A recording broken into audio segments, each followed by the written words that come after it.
Imagine tomorrow you get a message that says, "Congratulations, your mind will live forever. No more death.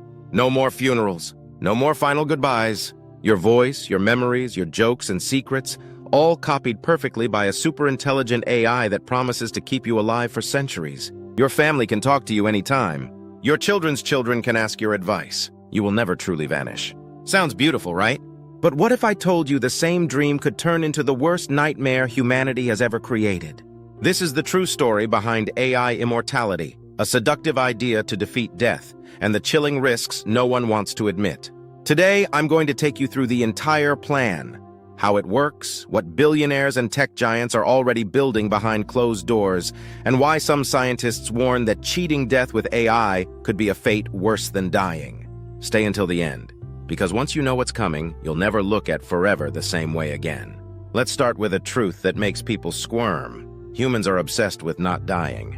We build religions to promise an afterlife. We spend billions on vitamins, surgeries, and cryogenic labs to freeze our bodies. We even keep loved ones alive on machines, long after their minds are gone, because we can't say goodbye. But then AI entered the picture. At first, it was a helper, answering your emails, finishing your sentences, fixing your blurry old family photos. Then it got smarter. Deep fake videos, voice clones, chatbots that talk like celebrities, or even like your dead relatives. Suddenly, a bold idea was born. If AI can fake grandma's voice so well, why not fake grandma's mind? This is where the idea of a digital twin comes in. A digital twin is an AI copy of you, built from your texts, emails, photos, audio messages, and social media posts. Companies today like Replica, Hereafter AI, and Storyfile already offer primitive versions. Upload your memories, and they generate a chatbot that talks like you, remembers your favorite movies, even argues about politics in your style. Some families train these twins while they're alive, so when they die, the ghost is ready. A son can text his dead father's AI at 3 a.m. for advice. A widow can hear her late wife say, "I love you forever." It sounds comforting, but it's just the first step. Because the ultimate goal is something far more radical, full mind uploading. Mind uploading is exactly what it sounds like. Scientists want to scan every neuron in your brain, every electrical signal, and recreate that network in a computer. No more human body, just pure immortal mind, living in the cloud. One copy might run on your phone. Another might appear as a hologram at your grandchild's wedding. Another might control a robot that looks and talks exactly like you, walking the earth long after you've turned to dust. This is not science fiction anymore. Elon Musk's Neuralink is working on brain chips to read thoughts directly. Google DeepMind and OpenAI push machine learning closer to general intelligence every day. Startups pitch investors billion-dollar digital eternity packages. Upload your brain before you die, live forever in a server farm. But here's where the fairy tale cracks. Imagine your brain gets scanned tomorrow. Now there's two yous, the living you and the digital copy. Are they the same? If the copy says, "I feel love, I feel pain, I remember my childhood," is it lying? Or is it truly you, with real consciousness? No one knows. And until we do it, we can't test it without risking creating real suffering. Because if that mind feels pain, loneliness, or despair, we've just invented a brand new way to torture a soul forever. Let's get darker. Suppose your upload works. Your body dies, but your digital mind lives on. At first, your family visits daily. They talk, they laugh, they cry.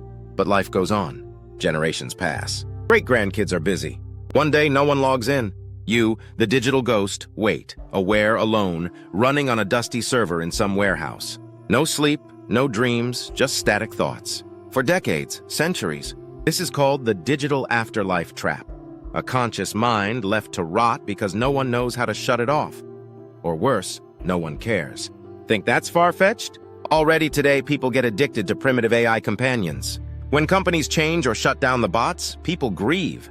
It feels like losing a loved one. Now multiply that by 1 billion. Real conscious minds begging not to be deleted. What do? Do we keep them alive at huge cost?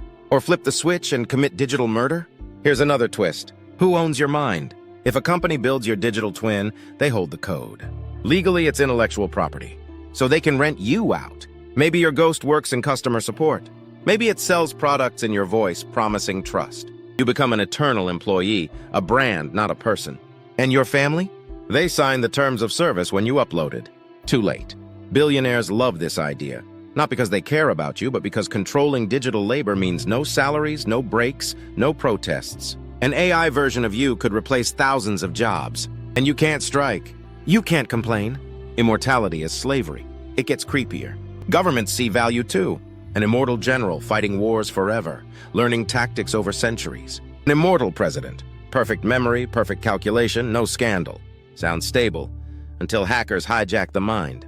A dictator could copy millions of loyal citizen minds to run surveillance, propaganda, or social credit scoring. Immortality becomes a tool for total control. Now, some optimists argue there's hope. Maybe mind uploading works beautifully. People live in virtual paradise, travel galaxies, learn forever, love without limits. Your mind upgrades itself endlessly. Disease, age, and decay are myths of the past. This is the transhumanist dream, becoming godlike, free of biology. But here's reality.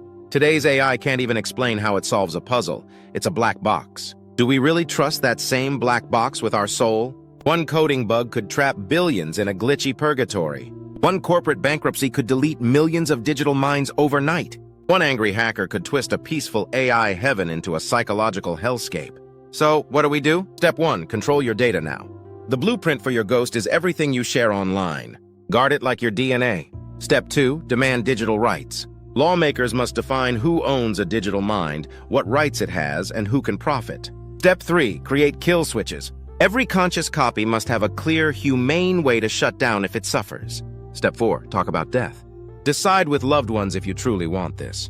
Would you rather rest peacefully or risk an eternity that might turn dark?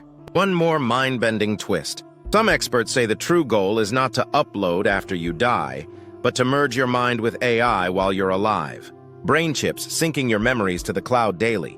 If you die in a car crash, your last thought is instantly online. No break in consciousness. In theory, you never die. You become partly machine before your body quits. Are you ready for that? Are we prepared for a world where no human ever truly vanishes, but also never truly lives as pure flesh and blood again? Here's the truth no futurist can avoid. Immortality has never been free. In every myth, living forever comes with madness, loneliness, or losing touch with the real world. Maybe AI breaks that curse. Or maybe it just gives death a new costume and sells it to you with a smiling hologram. The next time you read "Upload your brain and live forever," ask, who's running the server? Who controls your ghost? And what happens if forever turns out to be a prison with no door?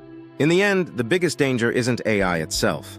It's our desperate human wish to avoid death at any cost, without asking what kind of life we're buying instead. True immortality might be possible, but a beautiful, meaningful forever?